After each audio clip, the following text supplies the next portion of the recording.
Se reanuda la audiencia. Solicito al señor secretario llamar al perito propuesto por la Comisión Interamericana, tomar sus datos y realizar las prevenciones pertinentes. Gracias, presidente. Hernán Víctor Gulco.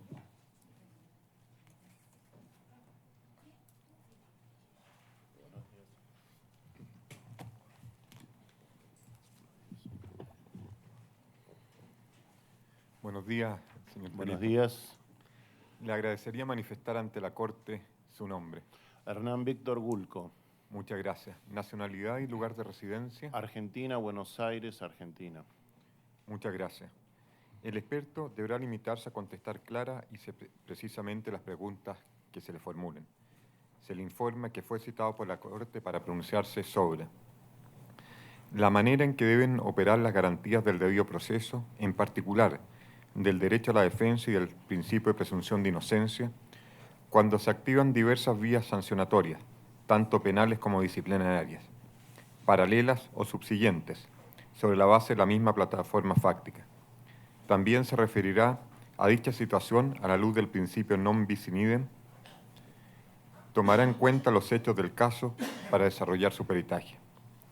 Se le informa al señor perito que, de acuerdo con el artículo 53 del reglamento de la Corte, los Estados no podrán enjuiciar a las presuntas víctimas, a los testigos y a los peritos, a sus representantes o asesores legales, ni ejercer represalias contra ellos o sus familiares, a causa de sus declaraciones, dictámenes rendidos o su defensa legal ante la Corte.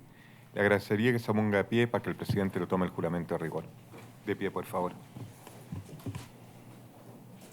¿Jura o declara solemnemente que ejercerá sus funciones de perito con todo honor y con toda conciencia? Sí, juro. Muchas gracias. Sentados, por favor.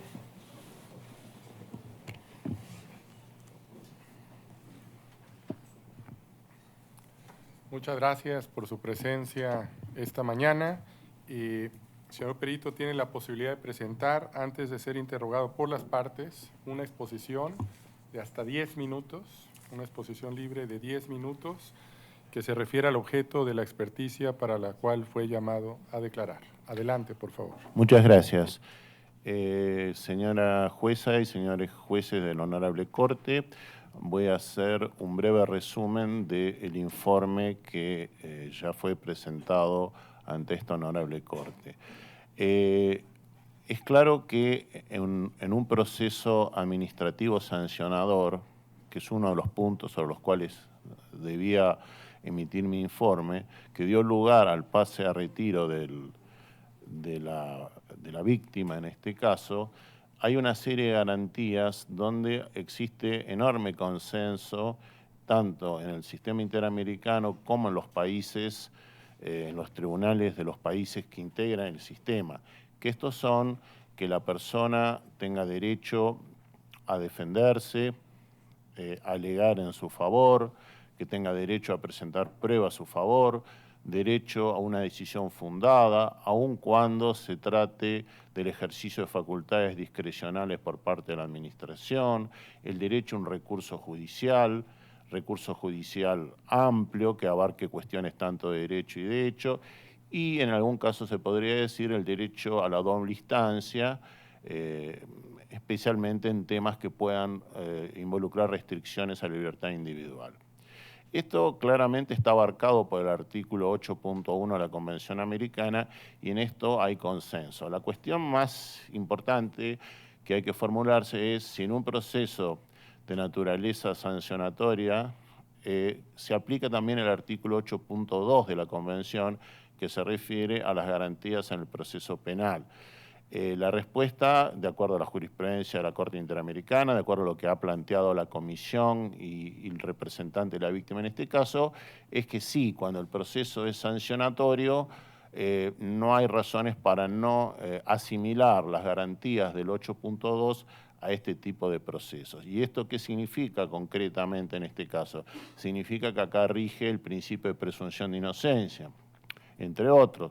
El principio de presunción de inocencia que ha sido elaborado por esta Corte en diversos fallos. El más reciente podría ser Segarra Marín versus Perú, donde se plantea el principio tradicional de que no es el el imputado, en este caso sería el sometido a proceso disciplinario, el que tiene que demostrar su inocencia, si no es el Estado el que tiene que demostrar su culpabilidad, y si de una prueba surgen conclusiones que tanto puedan favorecerla como perjudicarla, el principio de presunción de inocencia supone que hay que interpretarla de la manera más favorable al imputado o al sancionado.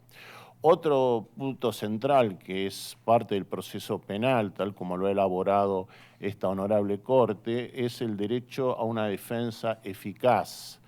Esto fue elaborado extensamente por esta honorable Corte en el caso Ruano López versus Honduras, y donde establece que defensa eficaz significa un defensor que se haya esforzado a favor de su cliente, que haya hecho buenos argumentos de derecho, que haya ofrecido pruebas, que haya hecho argumentos fundados. Podemos agregar también que entre el principio de defensa eficaz se aplica también, es aplicable la idea que el defensor no tiene que tener conflicto de intereses. Esto es, no puede defender a imputados o personas sometidas a proceso administrativo que tengan intereses contrapuestos.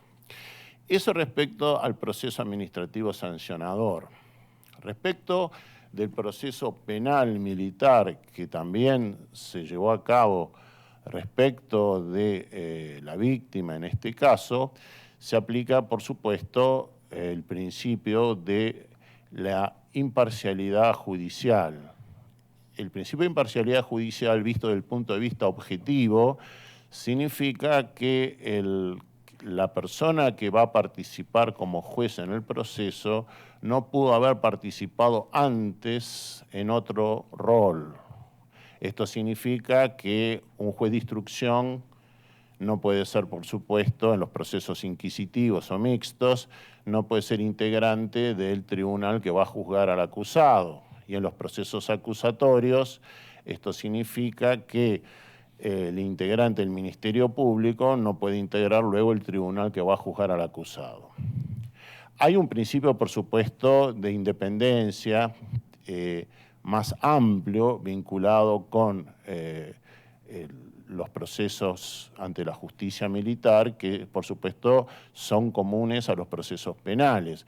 Significa que los jueces tienen que ser independientes. Independientes significa básicamente del Poder Ejecutivo. Y esto se aplica a la justicia militar. La Corte Interamericana ha dicho repetidas veces que la justicia militar, el fuero militar no es objetable desde el punto de vista de la Convención Americana, siempre y cuando se aplique a militares por delitos militares.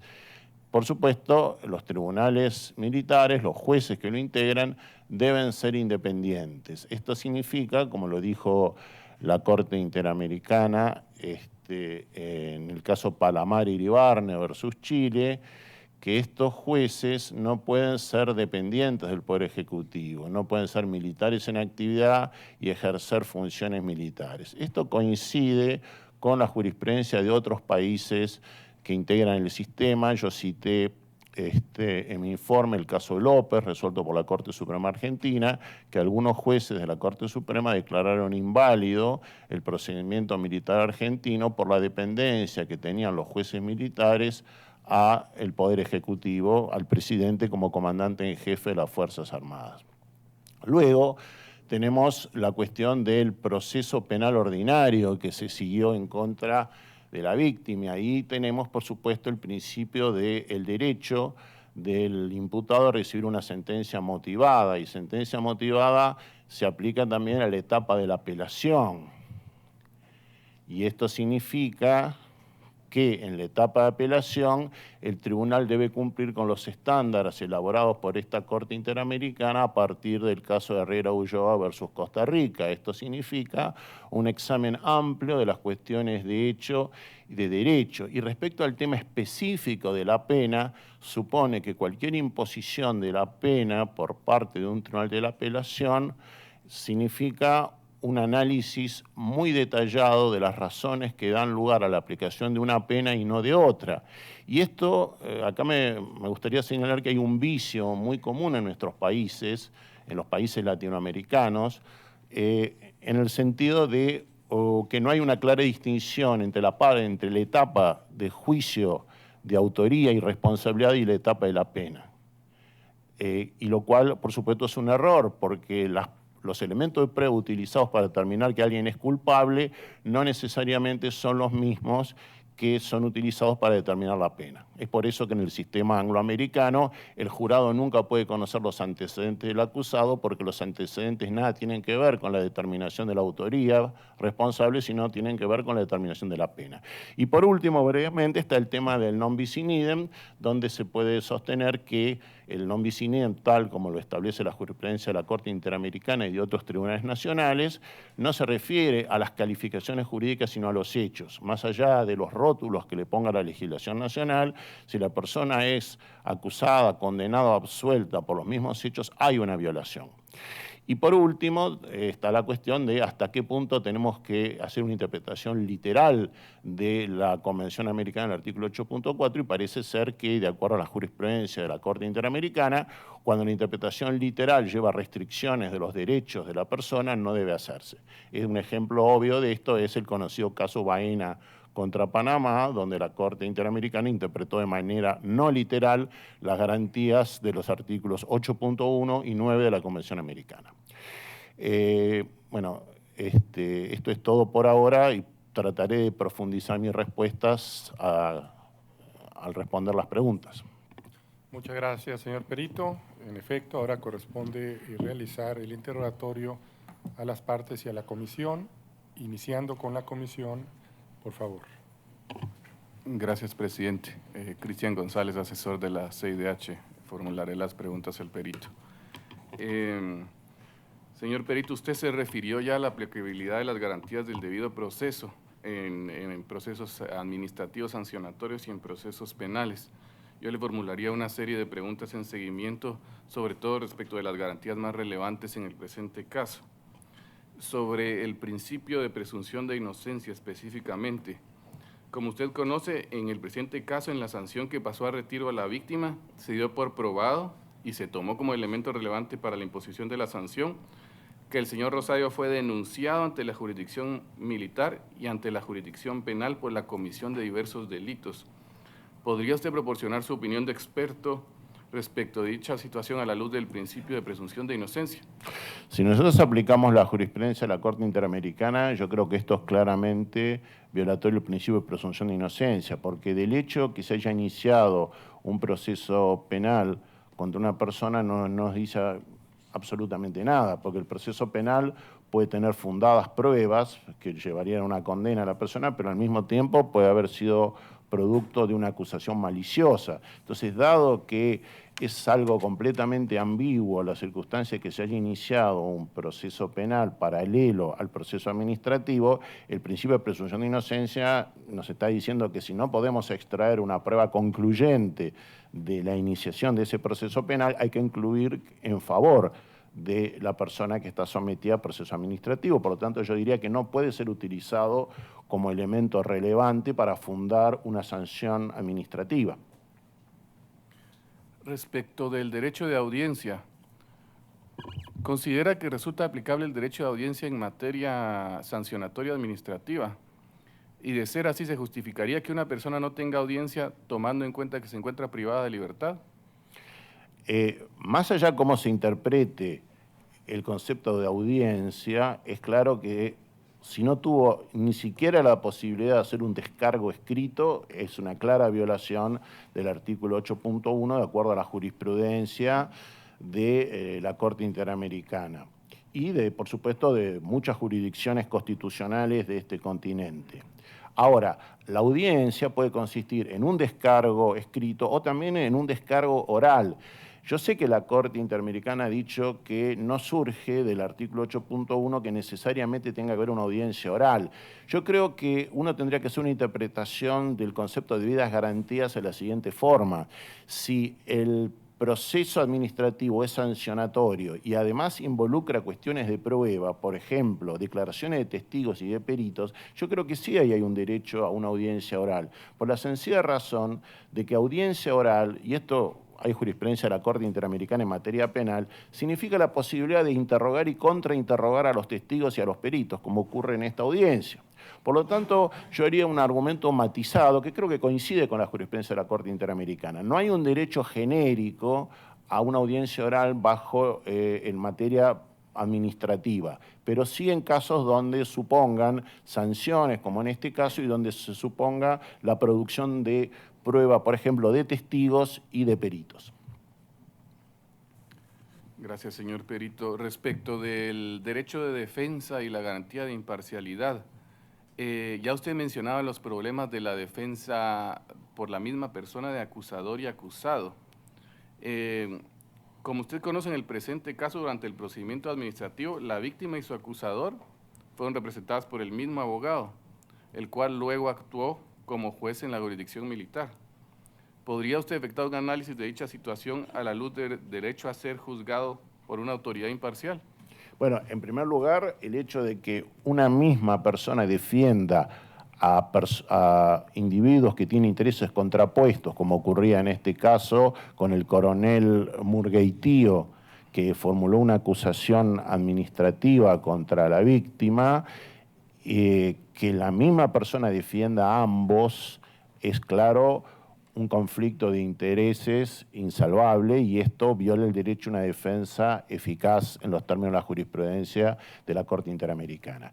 Y el hecho de que la persona que actuó como defensor actúe después como juez es, claro, una típica violación del derecho a la imparcialidad judicial. ¿Y tendría alguna relevancia la posición que asumió la defensa en el primer proceso? Es decir, si la posición fue favorable o desfavorable al defendido, ¿tendría algún impacto? Yo diría que no, porque la Corte Interamericana ha adoptado un principio que viene, creo que del derecho inglés, que dice el proceso no solo tiene que ser justo, sino que tiene que parecer justo, tiene que tener apariencia de justicia. Por lo tanto, el hecho de, más allá de la posición que haya adoptado el defensor, esto corre un velo de sospecha sobre la transparencia del proceso, con independencia de las posiciones que haya adoptado en el caso. Es de la misma forma que un juez que tiene algún interés económico en el caso lo resuelva en contra de sus intereses. Aún así, eso se considera en la mayoría de las legislaciones inválido, porque el juez debería excusarse, más allá que la decisión que tome en el juicio sea a favor o en contra de sus intereses. Respecto del deber de motivación, usted señaló que el deber de motivación resulta aplicable en la imposición de la pena en procesos penales. ¿Qué elementos considera usted que debe incluir la motivación de una decisión de segunda instancia en la que se aumenta la pena impuesta a una persona? Tiene que haber una valoración muy exhaustiva de la prueba destinada a demostrar por qué a esa persona, en este caso, venía condenada a 6 años y luego fue condenada por el Tribunal de Apelación a 15. Un aumento tan grande de la pena supone una fundamentación muy adecuada de hecho y de derecho, que no creo que se haya hecho en este caso. Y además hay otro punto que yo lo mencioné en mi informe. Esto puede chocar, por supuesto, con la jurisprudencia de la Corte, de esta honorable Corte, en el caso Mohamed versus Argentina, que un tribunal de apelación aumente la pena sin permitir una revisión judicial. Es cierto que Mohamed se refiere a revocación de absoluciones, pero creo que las situaciones son análogas. Y una pregunta en seguimiento a esta cuestión que usted menciona. ¿Y tiene alguna relevancia que no se haya cumplido la pena que se aumentó para no declarar una violación al deber de motivación? Sé que el Estado peruano sancionó una ley con posterioridad del hecho que tuvo como el efecto concreto de que la víctima no cumpliera la pena, pero yo creo que son dos cuestiones diferentes, porque si hubiera cumplido la pena de 15 años tendríamos una violación autónoma, la privación de la libertad del artículo 7 de la Convención Americana, pero ya la mera circunstancia de que el Tribunal de Apelación haya aumentado la pena sin fundamentación, más allá de las consecuencias posteriores, yo creo que eso es una violación. Si me permiten explayarme un poco, acá es aplicable la idea, el principio, por ejemplo, del derecho a nombrar un abogado defensor. Si a mí no me permite nombrar un defensor y me nombran un defensor de oficio en contra de mi voluntad, es irrelevante, no subsana la violación. El hecho de que ese defensor de oficio sea un defensor excelente, mucho mejor que los defensores particulares que yo hubiera elegido. De la misma forma, si a una persona no le permiten apelar su sentencia condenatoria, aun cuando esté probado que el Tribunal de Apelación hubiera confirmado la condena porque había pruebas abrumadoras en su contra, tendríamos también una violación del derecho a apelar del 8.2H con independencia de la decisión que podría haber eventualmente dictado el Tribunal de Apelación. Gracias, señor perito. Respecto del principio de non bis in idem, ¿podría comentar usted cuáles son las finalidades que persigue dicho principio y sus elementos constitutivos a la luz del derecho internacional y comparado? La razón de ser del principio non bis in idem, y esto viene del antiguo derecho inglés y fue adoptado por la Corte de los Estados Unidos, y esto aparece en un caso entre muchos, Green versus United States de 1957, que fue citado por la Corte Argentina en algún caso, que dice, no se le puede permitir al Estado con todos sus recursos y poder perseguir a una persona de manera indefinida, sometiéndoles a angustias, y gastos y contrariedades. Esto significa que la garantía tiene que ser interpretada más allá de la interpretación literal del 8.4. No solo prohíbe una condena, luego una absolución, sino prohíbe condenas múltiples por el mismo hecho y prohíbe aún la persecución múltiple por el mismo hecho. Este concepto amplio de la garantía del double jeopardy estadounidense ha sido adoptado, entre otros tribunales, por el Tribunal Constitucional de Perú y por la Corte Suprema Argentina. Así que no creo que haya ningún inconveniente en interpretar el artículo 8.4 en esos términos. Máxime que hay jurisprudencia de la Corte Interamericana en el mismo sentido. Por ejemplo, el caso Loaiza Tamayo versus Perú habla de la garantía contra la doble persecución penal. No se limita a una condena luego de una absolución. ¿Podría profundizarme por qué considera que la interpretación literal del artículo 8.4 de la Convención no se condeciría con las finalidades del principio de non bis in idem? Y porque si nosotros interpretamos literalmente, imaginemos el caso de una persona condenada a 5 años, si interpretamos literalmente esa cláusula, nadie impediría que esta persona sea condenada repetidas veces por el mismo hecho a 5 años de prisión, le podría dar lugar a una condena de 50 años por el mismo hecho.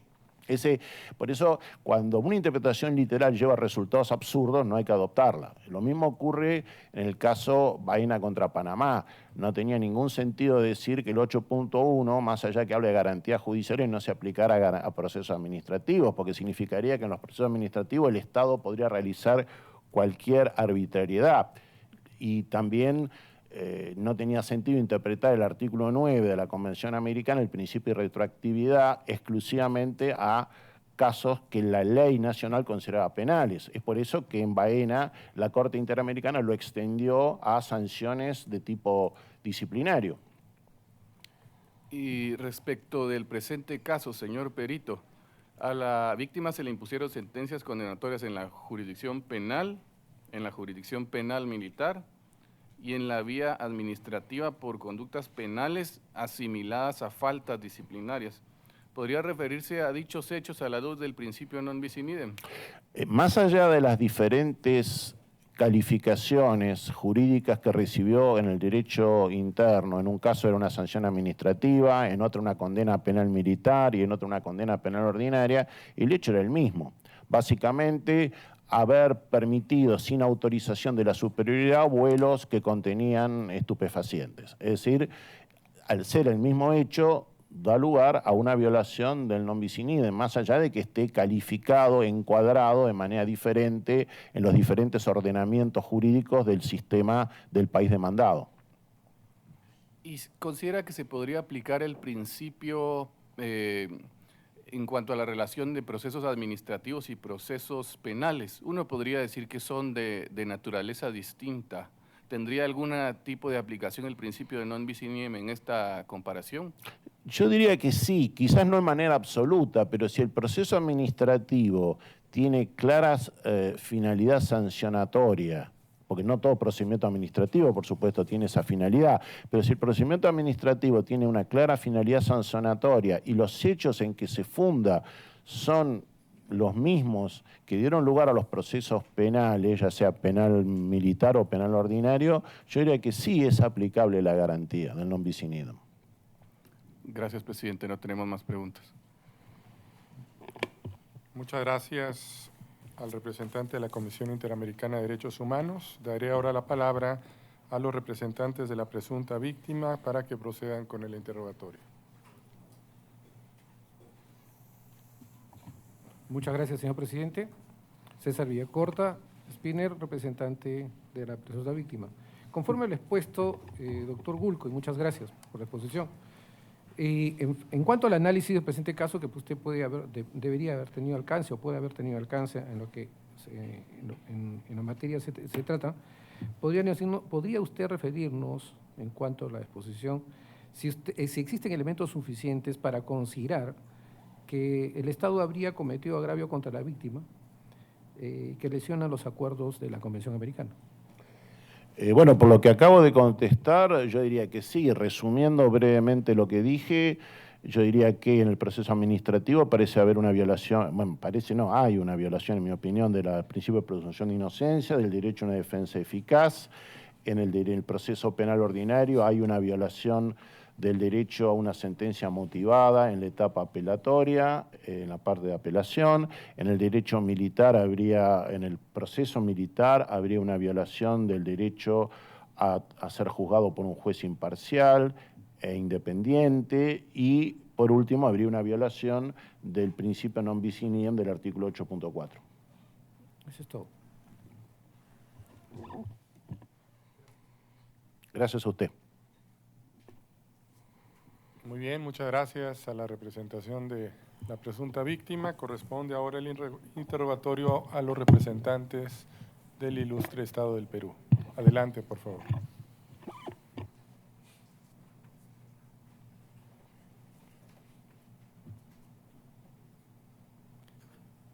Quien habla, Gonzalo Banco, abogado de la Procuraduría Pública Especializada Supranacional y agente alterno para el presente caso, se encargará de formular las preguntas al perito. Doctor Gulco, buenos días. Buenos días. ¿Podría definir el principio del non bis in idem? Sí, el principio non bis in idem, en los términos que me refería anteriormente, sería el derecho a no ser condenado por los mismos hechos, el derecho a no ser condenado por un hecho donde alguien ha sido absuelto, y el derecho a no ser perseguido 2 o más veces por el mismo hecho. Podemos después discutir qué quiere decir ser perseguido, en qué etapa del proceso empezaría esa situación, pero no creo que esto sea relevante para el presente caso. ¿Esta definición que acaba de compartir es congruente con la regulación del principio non bis in idem contemplado en el artículo 8.4 de la Convención Americana? ¿O la definición que usted acaba de compartir es mucho más amplia y la definición del 8.4 es más estricta? Como dije antes, si usted hace una interpretación literal del artículo 8.4, se limita, por supuesto, a prohibir una condena, luego una absolución, pero como dije antes, hay buenas razones para apartarse esa interpretación literal, y hay jurisprudencia de la Corte Interamericana, que ya mencioné, donde la Corte Interamericana se apartó de una interpretación literal por aplicación del principio pro homine o pro persona. Señor perito, hasta el momento, ¿cuáles son los presupuestos que ha establecido esta honorable Corte para declarar vulnerado el principio non bis in idem a partir del 8.4? Bueno, por lo que yo veo del caso, y debe haber otros, pero el caso Loaiza Tamayo no se limita a una interpretación literal del 8.4 porque habla de que nadie pueda ser perseguido 2 veces por el mismo hecho. Eso es la adopción de un modelo, si usted quiere, angloamericano del non bis in idem. Y le aclaro otra cosa, hay varios países, entre ellos Perú, que sin tener una cláusula expresa en su constitución de la garantía non bis in idem han aplicado ese modelo. Lo mismo ocurrió en Argentina, donde tampoco su constitución establece la garantía y la ha aplicado. ¿Y esto por qué? La ha aplicado en sentido amplio. Y porque parece básico en un sistema donde se cumplan las debidas garantías del 8.1 que exista ese tipo de garantía amplia. Señor perito, reitero en todo caso la pregunta. ¿Cuáles son los presupuestos que hasta la fecha ha establecido esta honorable Corte para declarar vulnerado el principio non bis in idem a partir del 8.4? Bueno, le repito, Yo he encontrado el caso Loaiza Tamayo, donde se refiere a que nadie puede ser procesado. Sinceramente no conozco otro caso, o en este momento no lo Sí, claro. recuerdo. Por ejemplo, en una sentencia mucho más actual, en el caso J del año 2013, la Corte dijo lo siguiente: para que se configure una violación del artículo 8.4 de la Convención Americana, el imputado debe haber sido absuelto. La absolución debe ser el resultado de una sentencia firme y el nuevo juicio debe estar fundado en los mismos hechos que motivaron la sustanciación del primer juicio. En este caso nos encontramos frente a dos procesos penales que han concluido con dos sentencias condenatorias. ¿Sería acaso posible que a la luz de la jurisprudencia de este honorable tribunal se declare la violación del principio no bis in idem? Yo diría que sí. Y además le quiero aclarar algo. Si bien no es decisivo para el caso, dado que la jurisprudencia del Tribunal Constitucional de Perú tiene ese concepto amplio, nunca podría interpretarse la Convención Americana de manera menos garantista que lo que establece la propia Constitución del país demandado.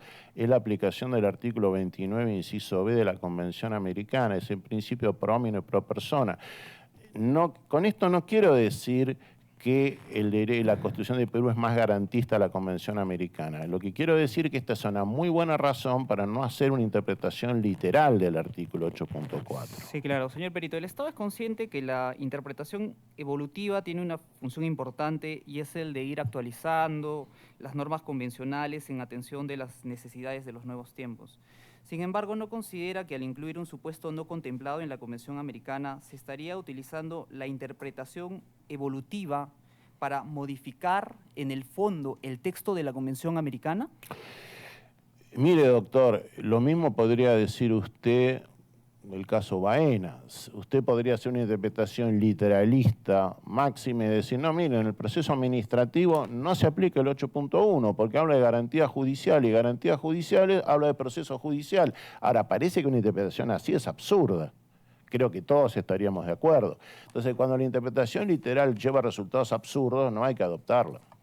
No digo que el literalismo esté mal en todos los casos, a veces el literalismo puede servir de protección de los derechos de la persona. El ejemplo típico es en materia de censura previa, pero cuando el literalismo lleva a restricciones muy severas de los derechos, no hay que adoptar eso.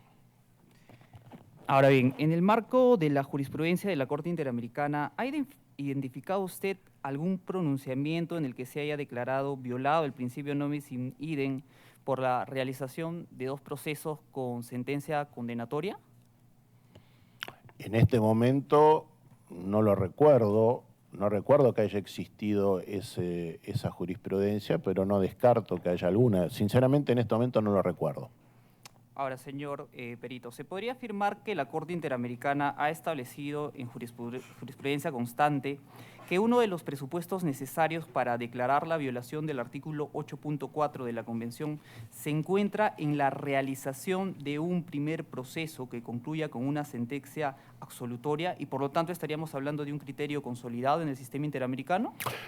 Yo no creo eso, porque uno tiene que interpretar el artículo 8.4 de manera armónica con el artículo 8.1. Si usted considera que dentro del concepto de debidas garantías está el de no haber sido objeto de una persecución por varias veces por un mismo hecho, uno podría decir que el artículo 8.4 en esta interpretación sistemática debe ser interpretado de esa manera. Tal vez siendo un poquito más concretos, en todo caso, ¿la Corte Interamericana ha considerado este requisito de forma reiterada o no lo ha hecho? ¿Cuál requisito dice usted, perdón? El del primer proceso con sentencia absolutoria. No, no creo que haya una jurisprudencia consolidada que Reiterada. diga que solo se aplica el artículo 8.4 cuando hay una absolución. Por ejemplo, en este caso, recuerdo el informe de la Comisión Interamericana, que creo que no llegó a la Corte Interamericana, no estoy seguro de eso, el caso de Alan García, donde se consideró que un sobreseimiento era equiparable a una absolución. Señor Perito. Ahí tiene otro ejemplo. Si usted hace una interpretación literal del artículo 8.4, tampoco se aplicaría un sobreseimiento, porque no es, en términos estrictos, una absolución. Entonces considera que no existe jurisprudencia reiterada para la consideración de ese requisito. Yo creo que no. De acuerdo con el caso J del año 2013, el párrafo 270, la Corte dijo lo siguiente: la Corte ha sostenido de manera reiterada que entre los elementos que conforman la situación regulada por el artículo 8.4 de la Convención se encuentra la realización de un primer juicio que culmine en una sentencia firme de carácter absolutorio. ¿No se contradice esto con lo que usted acaba de afirmar? Yo diría que no, doctor, porque no creo que ese lenguaje, en el caso Cota, sea excluyente. Es obvio que si hay una sentencia absolutoria no puede haber una condena. Como punto de partida, usted tiene que hacer una interpretación literal. Pero si hay otros supuestos que son equiparables, yo creo que esa doctrina sería aplicable a otros casos. Porque dudo que la Corte Interamericana vaya a aprobar un proceso. Imagínese una persona que es condenada 10 veces por el mismo hecho. Si usted interpreta literalmente el 8.4, no habría violación. Es claro que ese resultado es absurdo. Y usted puede decir, aunque no viole el artículo 8.4, sería violatorio del 8.1, no sería un proceso llevado a cabo con las debidas garantías. Muchas gracias, doctor Gulco. Gracias a continuación, usted, doctor. El doctor Mauricio Arbulú continuará con la segunda parte de las formulaciones de las preguntas al perito.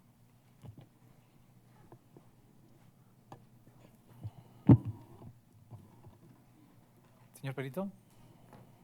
Buenos días. Buenos días. En su opinión, ¿cuáles son los elementos o requisitos para que se configure la figura del nebis in idem? Bueno, ya lo mencioné al contestar la pregunta de su colega, es decir, primero, obviamente, haciendo una interpretación obvia del artículo 8.4, no permite una condena luego una absolución, pero tampoco, en mi opinión, permite múltiples condenas por el mismo hecho y tampoco permite múltiples persecuciones por el mismo hecho. Señor perito, como especialista en el tema, ¿podría definir la denominada triple identidad en el nebis in idem? Sí, es identidad de hecho, de sujeto y de proceso.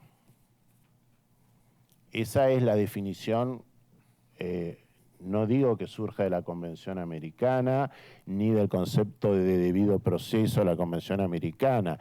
Es la definición que suelen dar los procesalistas penales, que son muy respetables, pero no necesariamente son dirimentes para interpretar la Convención Americana. Bien, ¿usted considera que la responsabilidad administrativa y la responsabilidad penal son independientes, autónomas o no? ¿Por qué? Todo depende.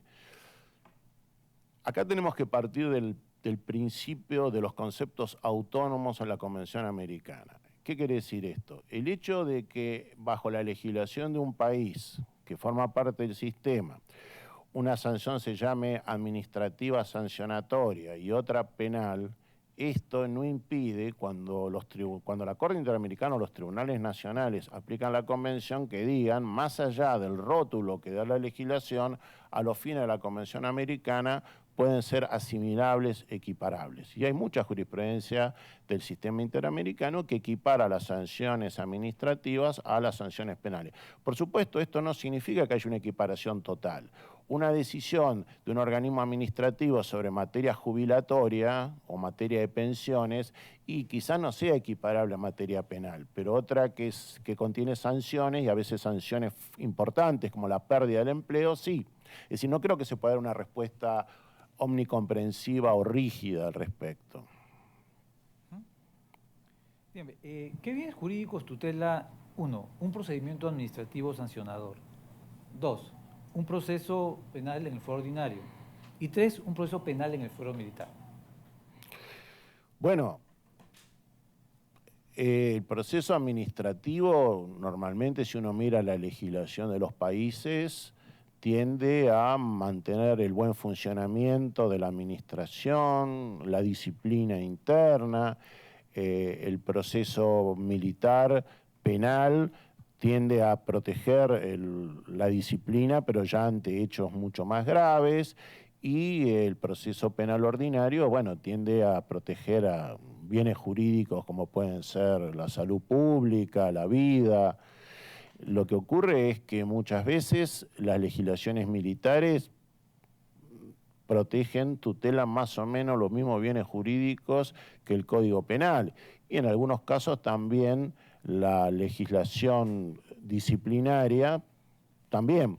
Es decir, repito, el hecho de que la legislación de un país lo separe y diga esto protege tales intereses y esto otro, no quiere decir que después cuando haya que aplicar la Convención Americana a esos supuestos, uno no pueda concluir que, bueno, sí, pero en este caso en realidad lo que está en juego es lo mismo, y si está en juego lo mismo, se aplican los mismos principios del artículo 8.2.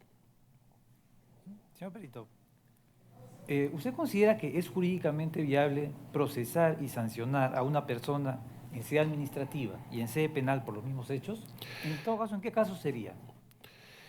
Bueno, si ocurrió como en este caso, donde al fundar la sanción administrativa se mencionan conductas que al mismo tiempo son delitos penales y delitos castigados por la legislación militar de Perú, yo diría que en este caso no se puede, hay un problema. No digo que sea en todos los casos, pero en este caso pareciera ser que cuando la autoridad militar fundó la decisión del pase a retiro de la víctima, los argumentos que dio eran muy similares a los usados para fundar la condena penal ordinaria y la condena penal militar de esta persona. Y para finalizar, señor Perito, en su opinión, ¿el solo hecho de procesar a una persona en sede administrativa y en sede penal por los mismos hechos vulnera el principio del nebis in idem? Puede llegar a serlo. Si uno considera que el nebis in idem tiene un alcance mucho mayor que la interpretación literal del 8.4 y prohíbe una doble persecución, podría ser que sí. Lo que pasa, por supuesto, hay que analizar en cada caso concreto cuándo se inicia la persecución penal. Esto es un tema que ha ocupado mucho, por ejemplo, la atención de la Corte Suprema de Estados Unidos cuando analiza la garantía del double jeopardy, que nadie puede ser puesto en riesgo dos veces. La pregunta es cuándo comienza el riesgo. Y de eso hay una nutrida jurisprudencia no del todo clara. No es un tema tan claro, pero sí, yo diría que si partimos de la premisa de que se inició una acusación en sede administrativa y en sede penal, yo creo que ahí empieza a funcionar la garantía. Muy bien. No más preguntas, señor Perito. Gracias. Muchas gracias, doctor. Muchas gracias a la representación del ilustre Estado del Perú. Corresponde, señor Perito, ahora las preguntas de este tribunal, de la jueza y los jueces. Juez Ricardo Pérez Manrique, adelante, por favor. Buenos días, señor Perito. Buenos días, señor juez. Quería plantearle una inquietud. De acuerdo a la forma como usted ha descrito el principio non bis in idem, habría una aplicación de ese principio cuando se persigue, por una parte, una conducta en el fuero penal y, por otra parte, una conducta en el fuero administrativo a los efectos de aplicar una sanción, ¿verdad? Así es. El tema es el siguiente, por las implicancias que puede tener y la proyección que tiene una decisión de este tipo. En la mayoría de nuestros países, el cometer delito es una causal de destitución como funcionario público. Entonces yo quiero, en ese escenario, que usted me explique cómo funciona su posición sobre el principio non bis in idem. Bueno, si un funcionario es condenado por un delito funcional y junto con la condena, por ejemplo, a una pena de prisión, se aplica una pena accesoria de inhabilitación, obviamente ahí no tendríamos ningún problema con el non bis in idem porque sería un único proceso. Ahora, si paralelamente la autoridad administrativa decide destituir fundado en esa condena, yo creo que no necesariamente violaría el principio siempre y cuando haya razones funcionales específicas que dé la administración para explicar por qué esta persona condenada además tiene que ser destituida de su cargo. Tengo más dudas respecto de un principio absoluto que diga si una persona es condenada puede ser destituida sin más, sin dar nuevas razones. Eso me produce cierta inquietud pensando específicamente en este caso porque los fundamentos de la institución o del pase a retiro eran muy similares a los utilizados para fundar la condena penal. Entonces la pregunta es, ¿no podría haber acá una doble condena por el mismo hecho? Eso es lo que a mí me produce ciertas dudas. Acepto que en algunos casos la destitución de un funcionario por una condena penal puede ser válida. La pregunta es cómo la funda la autoridad administrativa. Porque una condena penal tiene como objetivo la defensa de intereses de la comunidad. La destitución de la persona debería estar fundada en por qué esta conducta que dio lugar a una condena penal repercute necesariamente en el buen funcionamiento de la administración. Yo creo que se podría fundar la distinción y no habría en tal caso una violación del non bis in idem. O sea que no sería un principio absoluto, sino que dependería de la motivación en cada caso concreto. Exacto, de la motivación. De una sanción administrativa, ¿sí? Exactamente, de la motivación y qué hechos menciona la autoridad administrativa para fundar la destitución. Muy bien. Avanzando entonces a partir de esto que le confieso que esta respuesta suya me ha sido muy importante, me ha aclarado una cantidad de temas. Si usted tuviera que prever medidas de no repetición de conductas de los estados de este tipo, porque usted dice, en el caso concreto claramente hay una inconvencionalidad en la medida que son los mismos hechos que motivaron ambas sanciones. ¿Cuáles podrían ser eventualmente medidas de no repetición? ¿De qué manera prevenir esto, sobre todo teniendo en cuenta la consecuencia de una sentencia de la Corte Interamericana, ¿verdad? Yo diría que la legislación, medidas de no repetición, la legislación de tipo disciplinario debería tipificar claramente cuáles son las causales para sancionar a un funcionario, inclusive para proceder a esa destitución, lo cual, por supuesto, creo que no ocurre. Estoy hablando de mi país, pero en mi país, por ejemplo, se fundan muchas veces las destituciones por la pérdida de confianza. Y la pérdida de confianza, la autoridad administrativa puede decir, bueno, como lo condenaron penalmente, le perdimos la confianza y por lo tanto lo echamos. Eso yo creo que no sería un estándar apropiado para el sistema interamericano. Creo que debería haber una legislación administrativa que establezca claramente cuáles son los supuestos para aplicar sanciones, una tipicidad en materia administrativa sancionadora que no es tan común. Bien. Usted ha estudiado este caso en función del cual ha emitido su dictamen y en oportunidad de la presentación de la pericia señaló una cantidad de aspectos en los cuales el Estado peruano habría incurrido en violación de derechos contenidos en la Convención.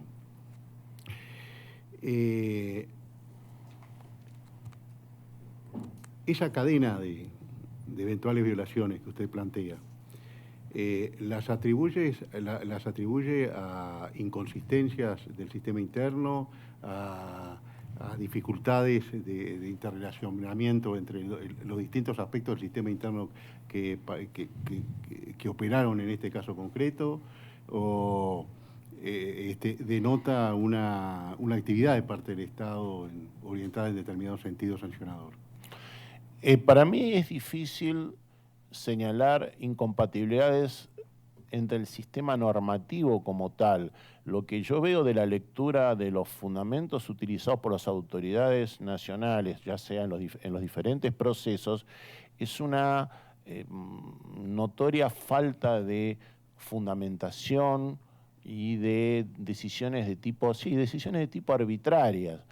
Porque la idea, por ejemplo, de que una misma persona defienda intereses contrapuestos, yo no creo que la legislación peruana eso lo autorice. Lo autorizara en aquel momento o lo autorice ahora.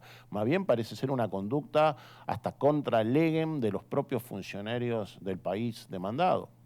Entonces el problema más bien que no conozco suficiente la legislación peruana para decirlo, pero más bien acá me parece que hay una conducta, unas prácticas que no solo violaron la Convención Americana, sino que hasta me parece violaron disposiciones internas.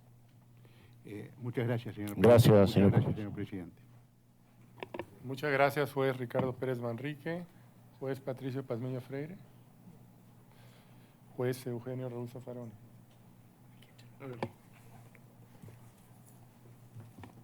Doctor, creo que sería mejor si encarara la pregunta desde otro punto de vista. Es decir, creería que la cuestión que se plantea no es si el procedimiento es administrativo o es penal, sino si en definitiva se está aplicando poder punitivo 2 veces. Es decir, a ver cuál es su opinión a este respecto. Creo que se podría aclarar la cosa si nos atenemos a la naturaleza de la sanción. Un mismo hecho puede dar lugar a una sanción que mantiene naturaleza administrativa, es decir, protege el buen funcionamiento de la administración, etc. Puede dar lugar a responsabilidad política, constitucional, un juicio político, se lo cesa al sujeto. Pero en este caso particular, no se trata de la cesantía o exoneración de un funcionario en general, sino que la cesantía o exoneración, en el caso de un militar, implica una inhabilitación perpetua. Entonces me pregunto si en este caso, si nos atenemos a la naturaleza de la sanción, no estamos cayendo en una doble punición. Yo diría que sí, yo diría que el procedimiento administrativo que llevó al pase a retiro tenía clara connotación punitiva, y si es punitiva se aplican, bueno, las garantías del 8.2 y en el caso del artículo 9 de la Convención. En otro aspecto, conforme a casi todas nuestras legislaciones penales, ¿la defensa de intereses contrapuestos en el mismo proceso acaso no configura un delito? Sí, claro. Es un delito. Creo que... sí, el prevaricato, prevaricato, efectivamente, sí, el delito de prevaricato. Del abogado, sí. Y en cuanto al deber de motivación, ¿considera usted que rige el principio que se trae del derecho procesal alemán del máximo rendimiento del recurso? Es decir, que está obligado el tribunal de alzada a revisar todo lo que le es revisable. Sí, claro. Esto surge ya de la propia jurisprudencia de esta Corte, en el caso Herrera Ulloa, a Mohamed. Lo curioso de este caso es que acá la intervención del Tribunal Superior fue de oficio, ni siquiera fue producto de un recurso interpuesto por el Ministerio Público, lo cual lo hace mucho más problemático. Es decir, la idea del máximo rendimiento es a favor del acusado, no a favor del Ministerio Público, que no es titular de derechos humanos. Sí. Bueno, no, es una cuestión hipotética. En un caso como este, suponiendo que haya una agravación de pena, ¿sería necesario un doble conforme respecto de la agravación? Por lo que sé de la jurisprudencia, la Corte Interamericana no ha dicho nada al respecto todavía, pero hay buenas razones para extender ese precedente. No digo que sea automática la aplicación, pero hay buenas razones para extender el precedente Mohamed a esos supuestos. Hay algún fallo de la Corte Argentina que así lo ha dicho, y me parece razonable. Muchísimas gracias. Gracias, doctor. Muchas gracias, juez Zaffaroni. Jueza Elizabeth Odio Benito, adelante. Sí, gracias, presidente. Es una pregunta para conocer su opinión, doctor. Muchísimas gracias. El artículo 8 de la Convención de Garantías Judiciales, el párrafo segundo, tiene un inciso C, que dice concesión al inculpado del tiempo y de los medios adecuados para la preparación de su defensa.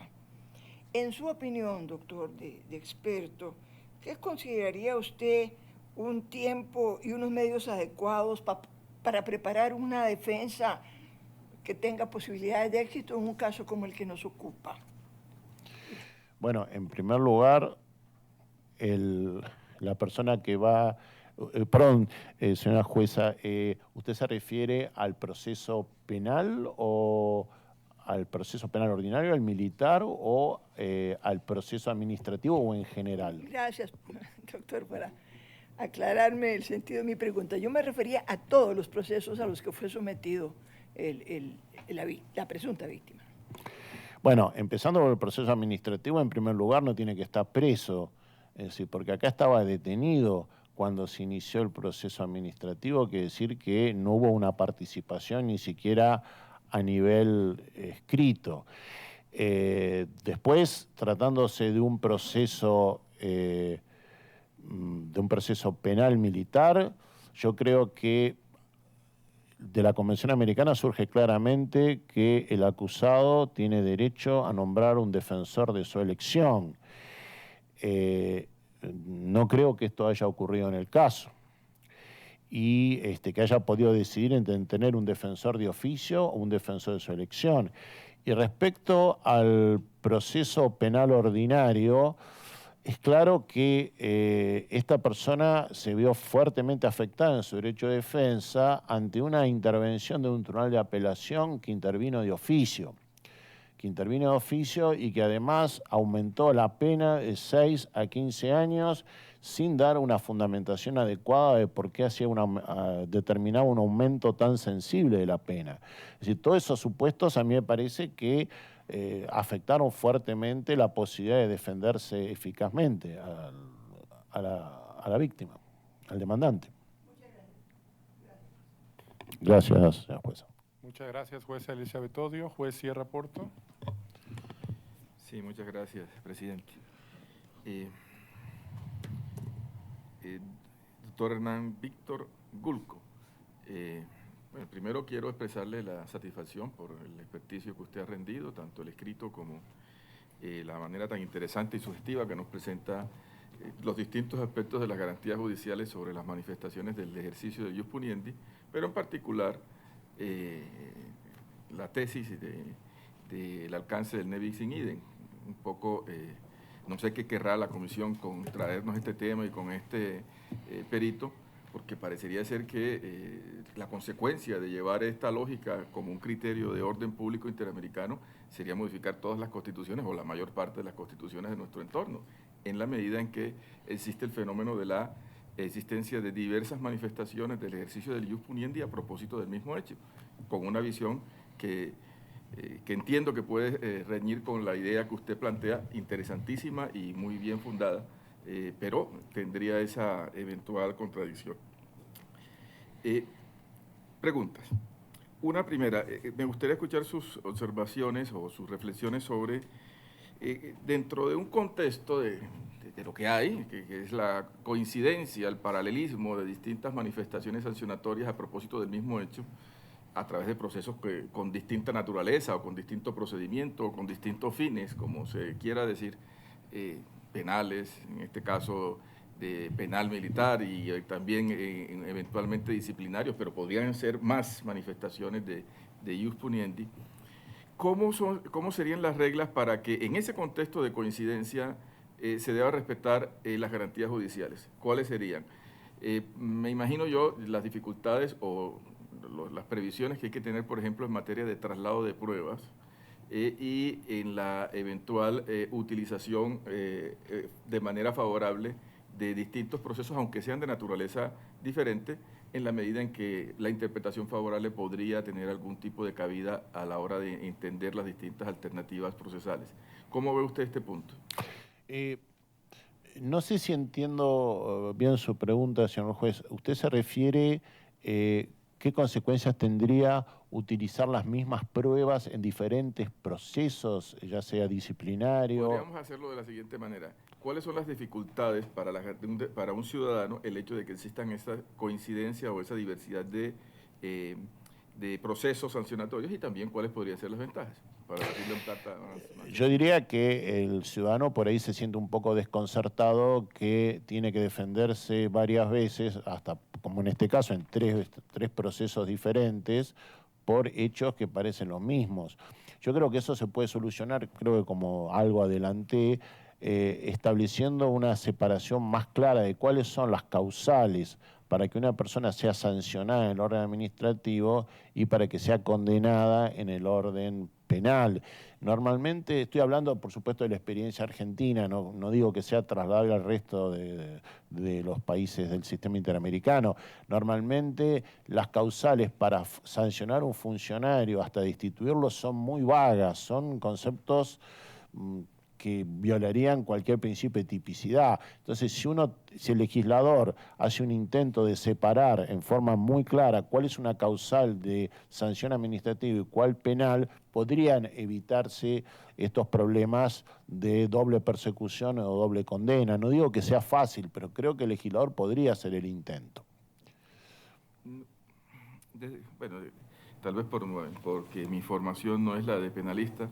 Entiendo que quienes tienen la formación de penalista, como es la suya, también no pueden estar ajenos a las reflexiones de carácter criminológico o de política criminal sobre esta figura. En su opinión, ¿por qué todos los estados, o la mayor parte de nuestros estados, hacen un uso exacerbado del ius puniendi de la manera como aquí lo estamos estudiando? ¿Qué se pretende con esta situación? ¿Cuál es la lógica desde la perspectiva de política criminal que usted entiende? Y es una reflexión más de ese tipo que de la perspectiva normativa. Y yo diría que es mucho más fácil sancionar a alguien en el proceso administrativo que en el proceso penal, porque en el proceso penal generalmente hay un consenso de que ciertas garantías son aplicables. En el procedimiento administrativo se hacen cosas que son inconcebibles. En Argentina tenemos casos que han sido declarados inválidos por la Corte Suprema, donde un funcionario que estaba objeto, que iba a ser sancionado, se le toma declaración bajo juramento. El argumento de la administración es, esto no es penal, así que el problema hay en tomarle juramento. Es decir, yo creo que hay una idea de que en ámbito administrativo se puede hacer casi cualquier cosa y esto hace que sea muy fácil sancionar y hasta exonerar a funcionarios públicos. Si se aplicaran en serio las garantías que han elaborado esta Corte y que ha elaborado muchos tribunales nacionales, el poder sancionador tendría mucho más límites, me parece. O sea que puedo interpretarlo de esta manera.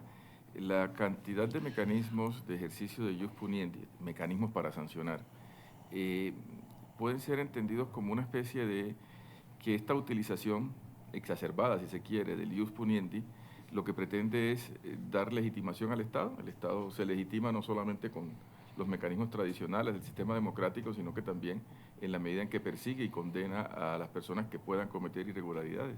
Por supuesto, porque en un proceso penal el Ministerio Público tiene que demostrar, por ejemplo, si se trata de un delito doloso, que el acusado no solo realizó el tipo objetivo, sino que también realizó el tipo subjetivo, que actuó con dolo, que conoció los hechos y los quiso llevar a cabo. Normalmente en sede administrativa esas consideraciones no se tienen en cuenta. Vale, muchísimas gracias. No, gracias, señor juez.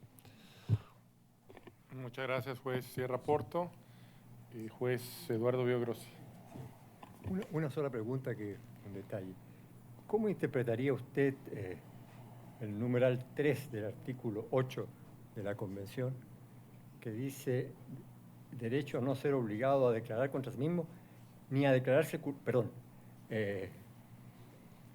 el número de la confesión del inculpado solamente es válida si es hecha sin coacción de ninguna naturaleza, de acuerdo a su interpretación y a las reglas de la Convención, que son varias que se deben interpretar conjuntamente?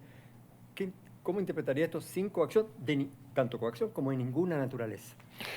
Ya como dijo esta Corte y también en jurisprudencia del Tribunal Europeo, no se limita, por supuesto, coacción a la utilización de medios físicos para obtener confesiones, sino que supone rodear al imputado de una serie de garantías para que no haya la menor duda de que su declaración, si es autoinculpante, sea producto de su voluntad. Hay varias formas de lograr esto. Una es, por ejemplo, prohibirle a la policía tomar declaración. Otra es permitir, ya sea a la policía o a un juez o a un fiscal, tomar declaración, pero rodeando de garantías, por ejemplo, advirtiéndole a la persona que tiene derecho a permanecer callado, que tiene derecho a tener un defensor. Y, por supuesto, sería muy importante para que esas garantías tengan algún funcionamiento práctico, filmar y grabar esas sesiones. Si uno logra rodear la declaración de esta serie de garantías, uno podría decir que si hay una confesión, esa confesión podría ser producto de la libre voluntad del imputado. ¿Usted cree, ya que conoce algo de este caso, que tiene aplicación esta norma? Bueno, en realidad yo no conozco totalmente los hechos de este caso, pero no advierto que la víctima o la presunta víctima haya admitido su participación en los hechos. Por lo que estuve leyendo de su presentación respecto al fondo, hay una negativa sistemática al respecto. Puede ser que haya algún elemento del expediente del país demandado donde aparezca algún tipo de admisión. La verdad que desconozco los hechos del caso en ese punto para poder decir si hubo una declaración coacta por parte de la víctima. Muchas gracias. Gracias, señor juez. Muchas gracias, juez vicepresidente Eduardo Biogrossi. Señor perito, uno de los aspectos centrales de su declaración, de su peritaje el día de hoy ha sido la interpretación del 8.4 de la Convención, del non bis idem. El inculpado absuelto por una sentencia firme no podrá ser sometido a un nuevo juicio por los mismos hechos. ¿Cuál es la trascendencia que tiene la redacción de la Convención Americana respecto de otros tratados internacionales? ¿Hay diferencia? Sí. La Convención Americana es en ese punto más garantista que el Pacto Internacional de Derechos Civiles y Políticos porque habla de delitos. Al hablar de delitos, uno podría decir, bueno, si a una persona la condenan por el mismo hecho, por contrabando y al mismo tiempo por defraudación del Estado, contra el Estado, una interpretación literal diría que no ha habido violación de non bis in idem porque son delitos diferentes. Ahora, como la Convención Americana habla de hechos, uno diría, bueno, no importa que en un caso sea defraudación contra el Estado y en otro caso sea contrabando. La pregunta es, ¿el hecho era el mismo? ¿Intentó pasar mercadería sin hacer la declaración? Bueno, si el hecho es el mismo, hay una violación de la Convención. Desconozco, sinceramente, qué interpretación ha hecho el Comité de Derechos Humanos de Naciones Unidas sobre el Pacto Internacional, si ha hecho una interpretación literal, que sería, si son dos delitos no hay problema, o si ha hecho una interpretación, digamos, un poco más racional en el sentido de algo parecido al sistema interamericano. La verdad que ahí hay una laguna en mi conocimiento, desconozco qué dijo el comité sobre ese punto. Pero es claro que la Convención parece ser mucho más garantista al respecto, por lo menos interpretado el pacto de manera literal. Muchísimas gracias, señor perito. Gracias, señor juez. Esta corte ya no tiene más preguntas.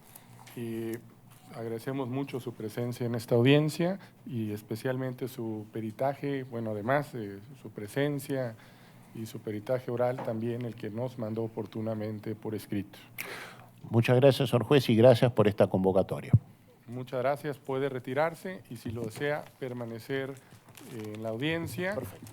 Y haremos un receso en estos momentos, como está programada la audiencia, y regresamos a las 15 horas, a las 3 de la tarde. Se suspende la presente audiencia. Por favor, todos de pie, la Corte se retira.